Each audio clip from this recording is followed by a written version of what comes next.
Why are there pointy things stuck to a rose? Why are there hairs up inside your nose? Ada Twist's head is full of questions. Like her classmates Iggy and Rosie, Ada has always been endlessly curious.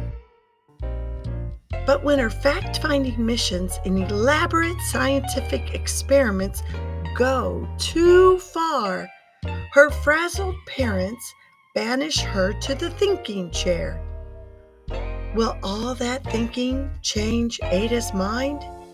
Ada Twist, Scientist, is the highly anticipated follow-up to the best-selling books Iggy Peck, Architect, and Rosie Revere, Engineer. With the same spirit of curiosity and perseverance as her classmates, Ada is sure to inspire you, the young reader, to pursue your own passion. Please look for those 2 other books on my channel, Storytime with Lorelei.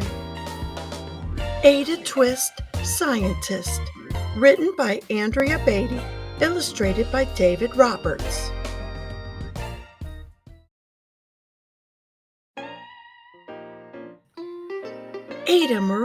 Ada Marie said not one word until the day she turned 3. She bounced in her crib and looked all around, observing the world but not making a sound. She learned how to climb and made her big break with a trail of chaos left in her wake. She ran through the day, chasing each sound and sight. She didn't slow down till she conked out at night.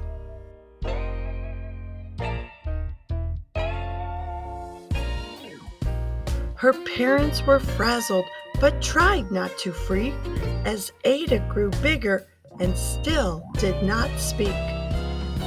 Clearly young Ada, with lots in her head, would have something to say when it ought to be said.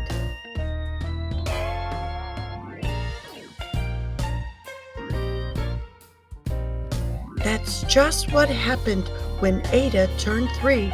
She tore through the house on a fact-finding spree and climbed up the clock just as high as she could.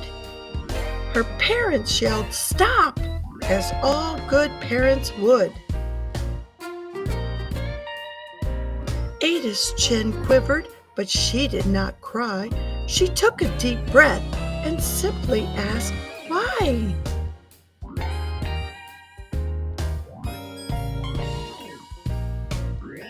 Why does it tick and why does it talk? Why don't we call it a granddaughter clock? Why are there pointy things stuck to a rose? Why are there hairs up inside your nose? She started with why, and then what, how, and when. By bedtime she came back to why once again. She drifted to sleep as her dazed parents smiled at the curious thoughts of their curious child, who wanted to know what the world was about. They kissed her and whispered, "You'll figure it out."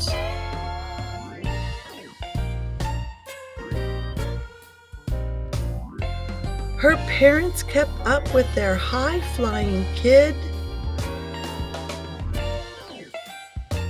whose questions and chaos both grew as she did.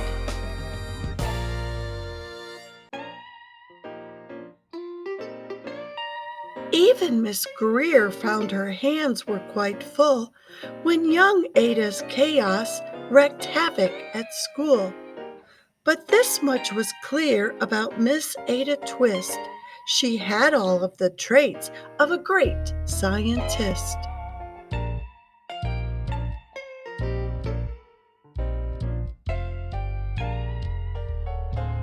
Ada was busy that first day of spring, testing the sounds that made mockingbirds sing.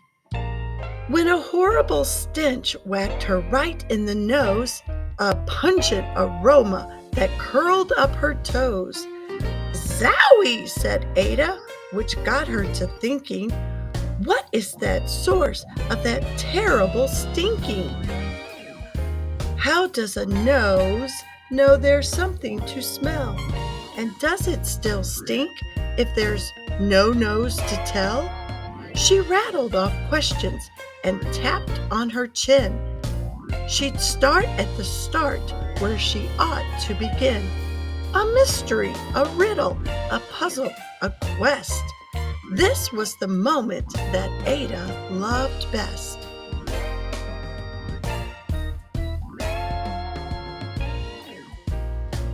Ada did research to learn all she could of smelling and smells, both the stinky and good. One hypothesis Ada thought could be true. The terrible stink came from Dad's cabbage stew. She tested and tested, but soon Ada knew it was time to come up with hypothesis 2.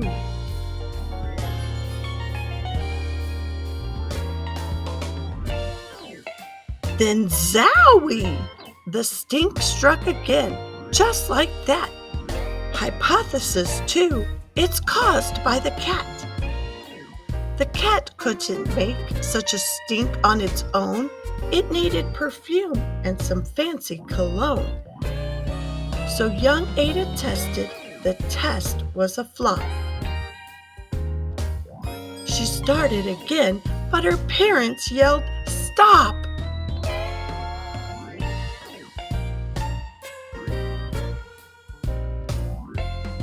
Ada Marie, to the thinking chair now, by the time we count 3. "Enough," said her mother. "That's it," said her dad. Her parents were frustrated, frazzled, and mad. "Why?" Ada questioned. Her mother said no. "What?" Ada queried. Her father said, "Go." "You've ruined our supper. You made the cat stink. Enough with your questions. Now sit there and think." She looked at her parents. Her heart turned to goo. Poor Ada Twist didn't know what to do.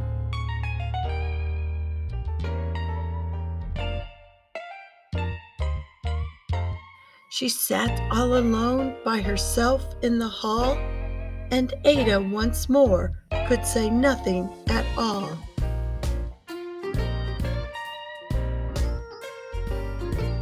And so Ada sat, and she sat, and she sat, and she thought about science and stew and the cat, and how her experiments made such a big mess.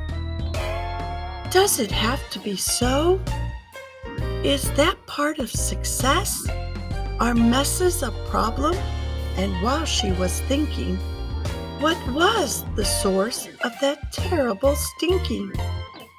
Ada Marie did what scientists do.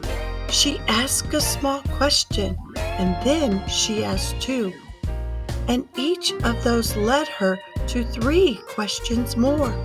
And some of those questions resulted in 4.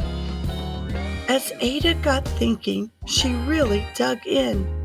She scribbled her questions and tapped on her chin. She started at why, and then what, how, and when. At the end of the hall, she reached why once again.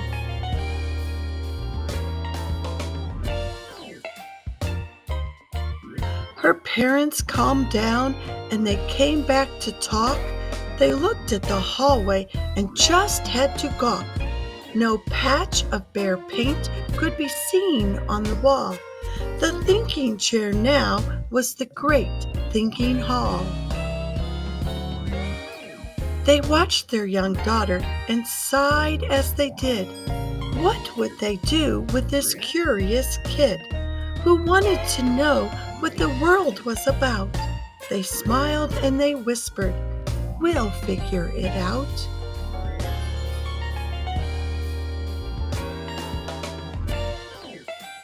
And that's what they did. because that's what you do when your kid has a passion and heart that is true. They remade their world.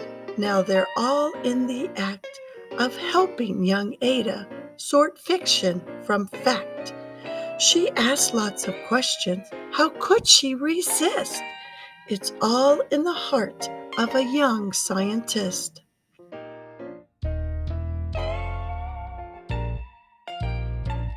And as for that smell, what can Ada Twist do but learn all she can with her friends in grade 2?